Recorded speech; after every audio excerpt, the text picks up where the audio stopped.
Послушайте слова Аллаха. Послушайте слова Аллаха Всемогущего. Аллах Всемогущий обращается к Мухаммаду. Он обращается к Мухаммаду, да благословит его Аллах и приветствует. И он говорит Мухаммаду: вслушайтесь в речь. Это были люди, которые вышли и показали. Они показали, что они верят в Аллаха. Показали свою преданность. Однако Аллах обращается к этим людям именно с такой речью. Клянусь Аллахом, это самый жесткий аят из Корана. Это один из самых жестких аятов Корана. Аллах Всемогущий обращается к Мухаммаду. Он сказал ему: «Куль». Он сказал ему: «О, Мухаммад, скажи». Сказать кому? Скажи сподвижникам. Скажи Абу Бакру, Умару. Скажи этим мужчинам. Аллах обращается к величайшим людям, которые когда-либо ходили по земле. Обращается к величайшим людям, которые когда-либо ходили по земле. Он сказал ему: скажи, о Мухаммад, скажи этим людям, которые были величайшими.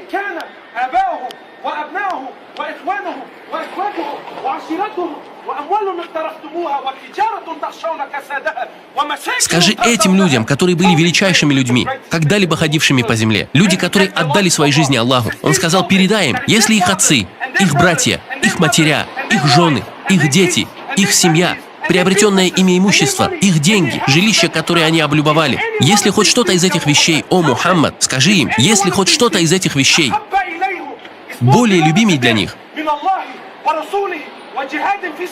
если хоть что-то из этих вещей будет любимей для них, чем Аллах и Его посланник и сражение на Его пути, то скажи им, пусть ждут, пока наказание Аллаха не постигнет их. Это речь Аллаха к величайшим людям, когда-либо ходившим по земле. А какая речь Аллаха ко мне и к вам? Какая речь Аллаха ко мне и к вам, о мои братья? Это были мужчины, чьи жены были вдовами. Их дети были сиротами. Их дети были сиротами. Они были сиротами, их отцы уходили и не возвращались. Один из них, когда они покинули Мекку и отправились в Медину, отец и сын, и это все.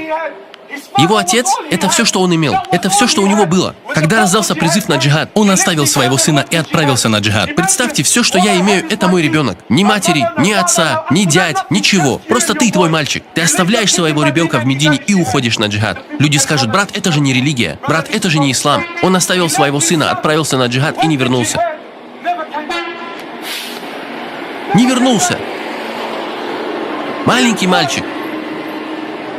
мальчик, ждавший, когда возвратится армия. Увидев армию, он побежал к Мухаммаду, мир ему и благословение. Он сказал ему: где мой отец? Где мой отец? Мухаммад не посмотрел ему в глаза и отворачивался. Он бегал вокруг лошади и кричал: о пророк, где мой отец? Мухаммад отворачивался. Маленький мальчик, сирота. Маленький мальчик, сирота. Мухаммад слез со своей лошади и сказал, что если я скажу тебе, что Мухаммад твой отец и Аиша твоя мать, что если я скажу тебе, он был сиротой?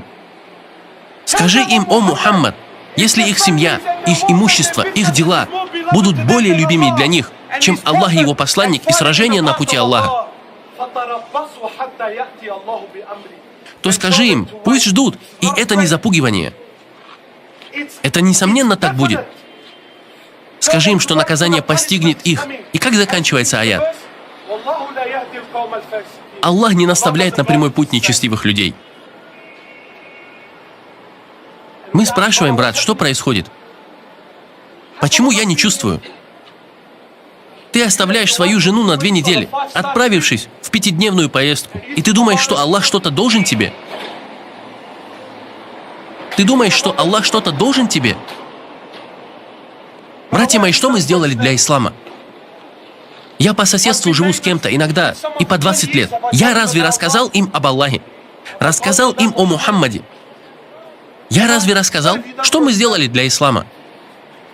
Эти мужчины шли и умирали, чтобы ислам достиг берегов Ливана, и Сирии, Пакистана, Индии и всех этих мест. Чтобы вы и я с гордостью говорили: нет Бога, кроме Аллаха. А что мы сделали? Если бы сподвижники относились к делу распространения ислама, как мы к нему относимся, ислам никогда бы не покинул пределов Мекки и Медины. Никогда. Тогда мусульмане и сподвижники просто бы управляли, имели бы хорошие дома, хороший бизнес. Вот и все. И все на этом. Мне не надо ничего делать. Но нет, они отдавали свои жизни. Они отдавали жизни Аллаху. Когда звучал призыв на джихад, и их жены гордились ими. Если ее муж даже задумывался, даже задумается обратиться вспять, то это было унижением для нее. Как-то один из сподвижников был очень старым человеком, с хромой ногой. Старый человек, он был хромым. И 3 его сыновей были молодыми, здоровыми парнями. Наступило время джихада. Сыновья сказали отцу: «Клянемся Аллахом, у тебя есть оправдание, тебе не надо выходить, а мы пойдем сражаться». Отец сказал: «Но я действительно хочу выйти». Сыновья сказали: «Ты хромаешь и стар». Отец настаивал: «Но я действительно хочу выйти». Он отправился к Мухаммаду, мир ему и благословение. Мухаммад, мир ему и благословение, сказал ему: «Тебе не надо выходить, у тебя есть оправдание». Он действительно хотел выйти, но Мухаммад, мир ему и благословение, сказал ему: «Прекрати спрашивать». Он взял оправдание и вернулся домой. Он вошел в дом, и жена его спросила: «Что ты тут делаешь?» Он сказал: «Я хотел выйти, но Мухаммад, мир ему и благословение, сказал, что у меня есть оправдание». Она сказала ему: «Ты что, испугался сражаться?» «О, альхамдулилля, Аллах даровал мне хромую ногу, и Он все видит». Она сказала ему: «Что с тобой? Ты испугался сражаться? Ты что, трус?» Это были наши матеря. Это были наши матеря. Она сказала ему: «Ты что, струсил?» Он схватил свое оружие и выбежал. Схватил свой меч и выбежал. Он пришел к Мухаммаду и сказал ему: «Я собираюсь присоединиться к армии». Пророк сказал ему: «Разве я не запретил тебе выходить?» Он сказал ему: «О пророк Аллаха, я хочу войти в рай со своей хромой ногой. Не отказывай мне в чести». Он пошел, сражался и погиб. С хромой ногой. Такими были наши отцы. Это были мужчины. Аллах доволен ими, и они довольны Аллахом. Это наши светочи.